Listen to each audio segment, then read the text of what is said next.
আপনি জানেন কি মাত্র ৭৩৪ বর্গ কিলোমিটারের একটি ছোট্ট দেশ যার নেই উল্লেখযোগ্য প্রাকৃতিক সম্পদ, অথচ আজ বিশ্বের অন্যতম ধনী, পরিচ্ছন্ন ও নিরাপদ রাষ্ট্র। ১৯৬৫ সালে স্বাধীন হওয়ার সময় ছিল বেকারত্ব, দারিদ্র্য এবং অনিশ্চয়তায় ভরা একটি দেশ।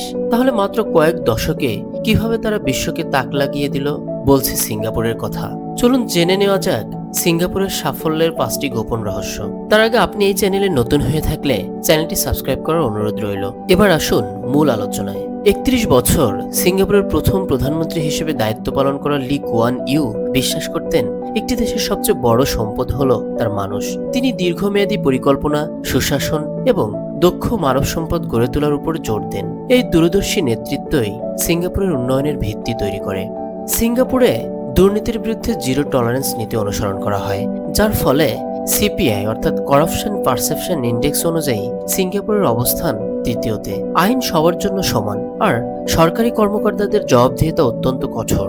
ফলে দেশি বিদেশি বিনিয়োগকারীদের আস্থা বৃদ্ধি পায় এবং অর্থনীতি দ্রুত এগিয়ে যায়।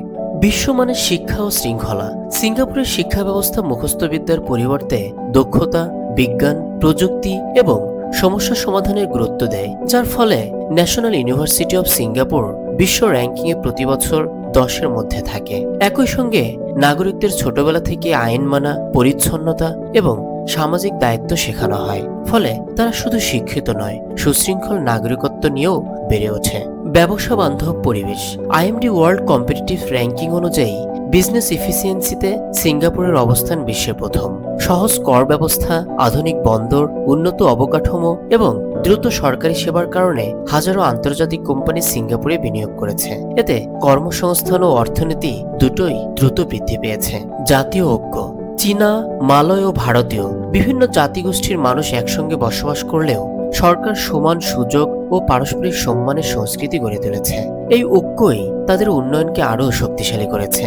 সিঙ্গাপুরের গল্প আমাদের শিক্ষা দেয়, একটি দেশের উন্নতি শুধু প্রাকৃতিক সম্পদের উপরই নির্ভর করে না, বরং সুশাসন, শিক্ষা, শৃঙ্খলা, সততা এবং দক্ষ মানুষের উপর নির্ভর করে।